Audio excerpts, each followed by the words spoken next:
अभी हम लोग 9 दिसंबर 2019 के सेकंड शिफ्ट का CPSI का पेपर देखेंगे और क्वेश्चंस मैं कराते चल रहा हूं, तो सिंप्लीफिकेशन और DI के क्वेश्चन आप लोग अपने से कर लीजिएगा। यदि प्रॉब्लम होगी तो आप लोग कमेंट करके हमें बता सकते हैं, मैं कर दूंगा, लेकिन जो बाकी क्वेश्चंस हैं उसको मैं कराते चल रहा हूं। आप लोग पेपर मेरे टेलीग्राम चैनल पे देख सकते हैं। क्वेश्चन मैं लिख के लाया हूं, आप लोग ध्यान से क्वेश्चन देखिए। पहला क्वेश्चन दिया है x power 4 plus x square y square plus y power 4 दिया गया है 21, और x square plus x y plus y square दिया गया है 3। हमसे पूछा गया है कि 4xy का मान क्या होगा।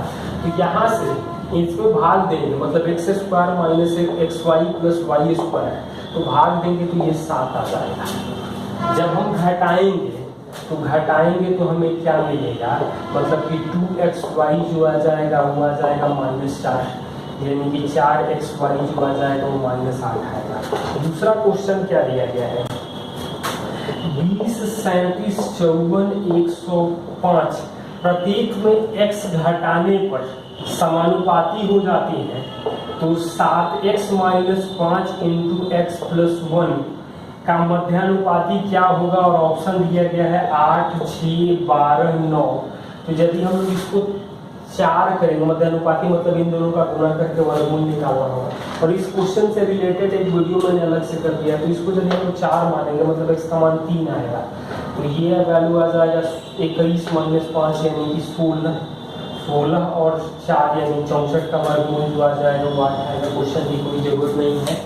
Think different ratio and proportion करके एक मैंने वीडियो किया है, उसमें इस तरह के और भी 5-6 क्वेश्चन है, आप लोग देख सकते हैं। और 3 दिया गया है 60% ऑफ x - y बराबर 45% ऑफ x + y। इसके बाद कुछ दिया गया है, मतलब x - y/x + y जो आ जाएगा वो 3/4 आ जाएगा। ये हम लोग 6 कर दें और ये 8 कर दें, मतलब x का वैल्यू 7 आ जाएगा, y का वैल्यू 1 आ जाएगा। हमसे पूछा गया है कि y जो है वो k% ऑफ x है, और तो k का 21% क्या होगा। तो y जो आएगा वो 1/7, मतलब कि k का वैल्यू आएगा 14 × 2/7, मतलब 1/7 गुणे 21% के परसेंट का मतलब आ जाएगा 1/7 गुणे 21 करेंगे तो ये 3 आ जाएगा, क्योंकि k का 21% निकालना है, यानी कि k% ऑफ 21 कर सकते हैं, और k% जो आ जाएगा वो 1/7 आएगा, 14 × 2/7%।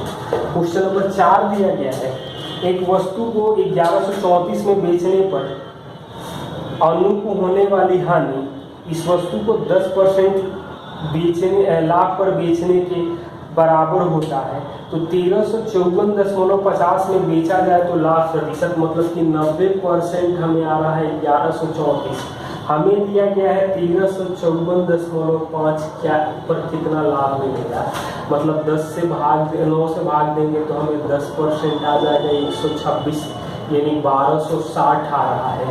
100% आ जाएगा 1260, यानी कि साफ साफ दिखाई दे रहा है कि हमें प्रॉफिट जो मिल रहा है वो 94 रुपया 45 पैसे का मिल रहा है। बटा में 1260 गुणे 100% करेंगे तो 1 दशमलव यहाँ से कट जाएगा, 63 से भाग देंगे तो 2 और 15 यानी 7.5% का लाभ हो जाएगा। नंबर 5 दिया गया है कि 2/5 भाग ए 6 दिन में करता है। 2/5 भाग ए काम जो है 6 दिन में करता है, मतलब ए काम को करेगा 15 दिन में। 2/3 भाग बी 12 दिन में, 2/3 भाग कर रहा है 12 दिन में, मतलब कि बी काम को करेगा 18 दिन में। दोनों ने मिलकर 6 दिन काम किया, मतलब एलसीएम आ जाएगा 90, तो 6, 5, 11, 6 दिन काम किया तो 66, बाकी काम बचेगा 24। शेष काम अकेले 8 दिन में करता है, शेष काम अकेले सी 8 दिन में करता है, मतलब सी की क्षमता जो आ जाएगी वो 3 आ जाएगी। हमें पूछ रहा है कि एसी काम को अकेले मतलब मिलकर कितना दिन में कर सकते हैं, तो एसी मिलने का मतलब ए और सी की इफिशियंसी 9 होगी, 90 काम करना है, यानी कि 10 दिन लगेगा। Question number 6, x square minus root 7x plus 1 बराबर 0, तो एक्स क्यूब प्लस एक्स का पावर -3 का मान क्या होगा? तो x प्लस 1/x आ जाएगा हमें रूट 7, तो x cube plus 1/x cube जो आएगा वो रूट 7 का क्यूब -3 गुणे रूट 7 करेंगे, तो 7 रूट 7 -3 रूट 7 करेंगे तो ये 4 रूट 7 आ जाएगा। ध्यान से देख सकते हैं। अब दिया गया है ए बी सी किसी काम को 30, 45, 90 दिन में, ए 30 दिन में, बी 45 और सी 90 दिन में करता है, तो एलसीएम तो आ जाएगा 90, यानी क्षमता आएगी 3, 2, 1। कह रहा है कि ए काम शुरू करता है और हर तीसरे दिन बी सी सहायता करते हैं, मतलब ए बी सी, मतलब ये आ जाएगा 3, 3 और 6, यानी कि 12 काम हो रहा है 3 दिन में, तो 84 काम होगा 21 दिन में, 22वां दिन हो जाएगा, 22वां दिन में हो जाएगा 87, 23 दिन में काम पूरा हो जाएगा। आप लोग ध्यान से देख सकते हैं। क्वेश्चन नंबर 8, 1/√7 - 4√3 का वैल्यू क्या होगा? तो इसको हम लिख सकते हैं 1/2 - √3, रेशनलाइज करेंगे तो 2 + √3 आएगा। √3 का वैल्यू है 1.73, मतलब 3.73, यानी 3.7 ही सबसे क्लोज ऑप्शन लिया गया है, यही हो जाएगा। नंबर 9 दिया गया है कि ए बी सी 4:2:9 में धन लगाकर व्यवसाय शुरू करते हैं और प्रत्येक तिमाही के अंत में ए अपनी पूंजी आधा करता है, बी दुगुना करता है, सी कोई बदलाव नहीं करता है। 1 साल के बाद ए का लाभ 24,000 है, तो कुल लाभ क्या होगा? तो ये आधा करता है 3 महीने, मतलब कि 2 3 महीने, 1 3 महीने और आधा 3 महीने। ये दुगुना करता है, मतलब कि ये 3, 4 गुणे 3, 8 गुणे 3 और 16 गुणे 3, और ये 12 कोई बदलाव नहीं करता है। तो 3 कॉमन करके हर जगह काट दें, 3 काट दें तो क्या बचेगा? 4 2 6, 1 7, 7.5, मतलब 15/2, 2 4 6 और 24 यानी कि 30, और ये आ जाएगा हमें 36। 3 से भाग देंगे तो ये 5 आ जाएगा, ये आ जाएगा 10 और ये आएगा 12, मतलब 5:20:24 आएगा। 5 के लिए लाभ दिया गया है 24,000 का, तो 1 के लिए आ जाएगा हमें 4800 का। टोटल जोड़ देंगे तो 49 के लिए हमें क्या मिलेगा? सबको जोड़ देंगे तो 49 आएगा, तो 49 गुणे 48 करेंगे तो 2352 आ जाएगा। आप लोग कैलकुलेशन ध्यान से। नंबर 10 दिया गया है, एक वृत्त त्रिभुज एबीसी की भुजा बीसी को पी पर और एबीएसी को बढ़ाने पर क्यूआर पर स्पर्श करती है। तो त्रिभुज एबीसी की भुजा बीसी को पी पर और एबी और यहाँ क्यूआर पर स्पर्श कर रहा है। ये दिया गया है कि त्रिभुज का परिमाप दिया गया है 26.4, तो EQ का मान क्या होगा? तो EQ जो होगा वो AR के बराबर होगा। इसका मतलब साफ है, ये दोनों भी बराबर होगा, ये दोनों भी आपस में बराबर होगा। परिमाप दिया गया है 26, मतलब इसको परिमाप दिया गया है 26.4, मतलब कि AB + BC + AC ये 26.4 है। तो AB, ये BP को हम लोग लिख सकते हैं QB, और PC को हम लोग लिख सकते हैं CR, प्लस AC का 26.4 दिया है, मतलब ये AQ प्लस AR का वैल्यू आ जाएगा 26.4, दोनों बराबर है, मतलब EQ जो आएगा 13.2 सेंटीमीटर आ जाएगा। क्वेश्चन नंबर 11, 2 रेलगाड़ियां समानांतर पटरियों पर विपरीत दिशा में 42 और 57 की स्पीड से जाती हैं, एक दूसरे को 18 सेकंड में पार करती हैं। तो 42 + 57 गुणे 5/18, 18 सेकंड में।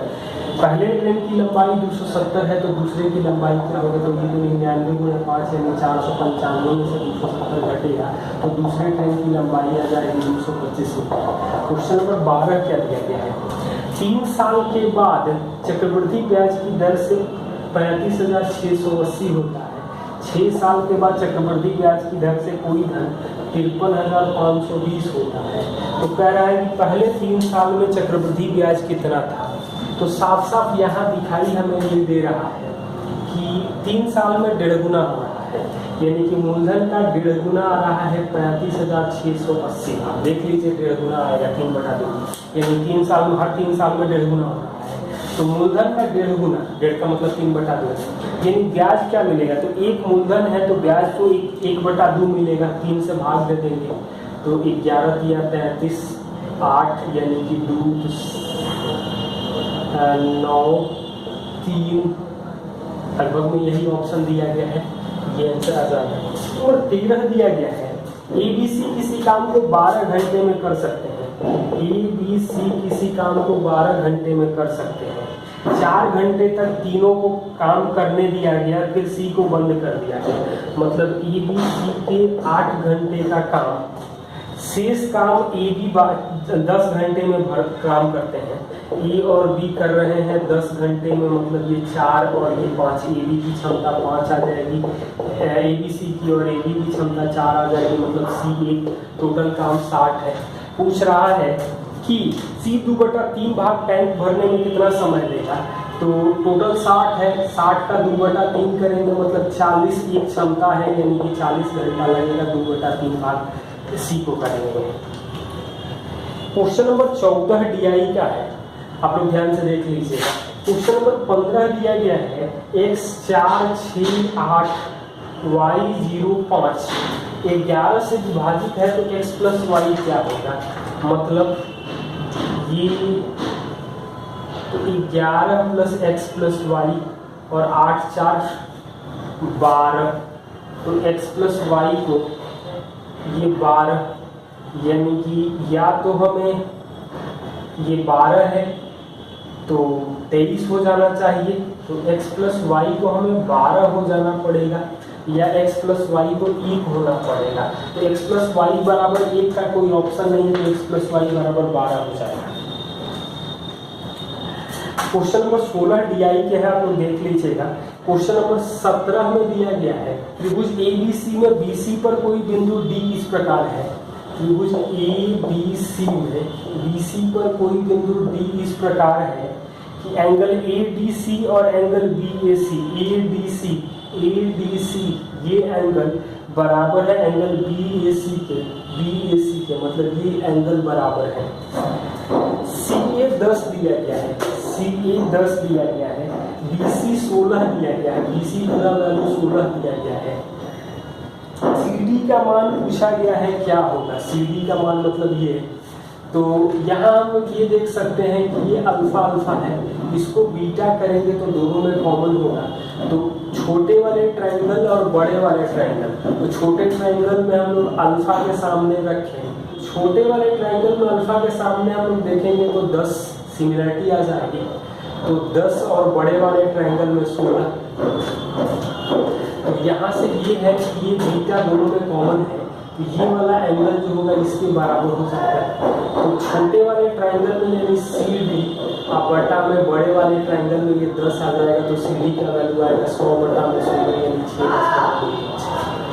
18 दिया गया है, एक कक्षा में कुछ छात्रों का एवरेज 60.5 kg है, 65 kg 60.5 एवरेज है। 65 kg एवरेज वाले 8 लड़के आते हैं, तो एवरेज 0.9 kg बढ़ जाता है, यानी 61.4 हो जाएगा। तो प्रारंभ में छात्रों की संख्या क्या है। तो ये घटाएंगे तो 0.9 आएगा, ये घटाएंगे तो 3.6 आ जाएगा, मतलब 4 का रेशियो आ जाएगा। 1 के लिए 8 है, यानी प्रारंभ में 32 लड़के थे। क्वेश्चन नंबर 19 DI का है। क्वेश्चन नंबर 20 दिया गया है कि A 10 B 15 और C कर रहा है 30 घंटे में, D x घंटे में खाली कर रहा है टंकी को। ABC तीनों 3 घंटे के लिए खोल दिए जाते हैं, फिर बंद कर देते हैं, और D खोला जाता है और 30 घंटे में टंकी खाली हो जाता है। तो x का मान क्या होगा। तो LCM तो आ जाएगा हमें 30, यहाँ पर भाग देंगे, ये 3 2 1 कह रहा है कि 3 घंटे के लिए खोला जाता है, तो 3 2 5 1 6, 3 घंटे के लिए यानी 18 काम करेंगे। अब 30 घंटे में D खाली कर रहा है, तो 30 घंटे मतलब कि भाग देंगे तो 0.6 आ जाएगा डी की क्षमता। तो पूरा टंकी खाली करने में मतलब एक्स का टाइम जो आएगा तो -0.6 है। तो 30 बटा में -0.6 करेंगे तो 300 बटा में 6 मतलब एक्स का जो वैल्यू आ जाएगा वो 50 घंटा आ जाएगा। एक्स एक 4 अंकों की संख्या है जिसमें 2, 3, 4, 5, 6, 7 से भाग देने पर एक शेष बचता है। एक्स का मान जो है वो 2800 से 3000 के बीच है। तो एक्स के अंकों का योग क्या होगा, तो ये तो 420 आएगा। 420 का मल्टीपल जो 2800 और 3000 के बीच में है तो 2940 एक शेष बचता है। तो 2941 अंकों का योग क्या मिलेगा, तो 9, 2, 11, 4, 15, 1, 16 यानी अंकों का योग 16,000। क्वेश्चन नंबर 22 कर दिया। एन संख्याओं का एवरेज 42 है। 75% संख्याओं में 4 की वृद्धि करते हैं और शेष में 8 की कमी करते हैं। तो 75% मतलब 3/4। तो हम लोग 4 संख्या ही मान लें, सबका एवरेज 42 है मतलब 3 में 75%। तो 3 में 4 जोड़ दे रहे हैं और 1 में 8 घटा दे रहे हैं मतलब 4 ही जुड़ा। तो 4 जुड़ा तो 4/4 मतलब एवरेज 1 बढ़ जाएगा। तो अब एवरेज जो आ जाएगा वो 43 हो जाएगा। Question number 23। इस धन को y% साधारण ब्याज की दर से 3.5 साल के लिए निवेशित किया जाता है। तो पहले दर y था, अब y + 4% हो जाता है 3.5 साल के लिए ही। तो मतलब हमें ब्याज जो मिलेगा वो 14% ज़्यादा मिल रहा है, जिसका मान 4452 दिया गया है। तो हमें पूछ रहा है कि मूलधन क्या होगा, तो 1% आ जाएगा 318। तो 100% का यानी कि मूलधन जो आ जाएगा वो 318 आएगा। क्वेश्चन नंबर 24 दिया गया है। चीनी के भाव में 28% वृद्धि होती है तो खपत कितना कम करे कि खर्च केवल 12% बढ़े। पहले 18.4 kg चीनी खपत होती थी तो नई खपत क्या होगी, तो 100 का भाव था, 18.4 मतलब 1840, 12% बढ़ रहा है खर्चा मतलब 112 कर दे। 1840 का 112%। अब भाव है हमें 128 रुपये का, 28% बढ़ गया तो हमें कितना चाहिए, तो ये परसेंटेज मतलब 18.4 आ जाएगा। 16 से भाग देंगे तो ये 8 और ये 7, 8 से भाग देंगे तो ये 2.3 आ जाएगा मतलब 16.1 kg चीनी अब खाया जाएगा। क्वेश्चन नंबर 25 का। कोई व्यक्ति 240 किलोमीटर कुछ में से कुछ रेल से शेष बस से तो 150 किलोमीटर ट्रेन से जाता है, तो बाकी जो बचेगा 90 किलोमीटर बस से जाता है तो 3.5 घंटा लगता है। यही 140 किलोमीटर बस से जाता है और तो बाकी बच जाएगा 100 किलोमीटर ट्रेन से जाएगा, तो उसे लग रहा है 3/2/3 घंटे। तो पूछ रहा है कि रेल की चाल क्या होगी, और ऑप्शन जो दिया गया है वो 72, 75, 80 और 70 दिया गया है। तो साफ साफ दिखाई दे रहा है हमें 75 पहले चेक करें, तो ये 75 चेक करेंगे तो 2 आ जाएगा मतलब कि 1.5 आना चाहिए, तो बस 60 आ जाएगा। बाकी दोनों जगह सेटिस्फाइड कर रहा है कि ये 75 आ जाएगा। देख सकते हैं।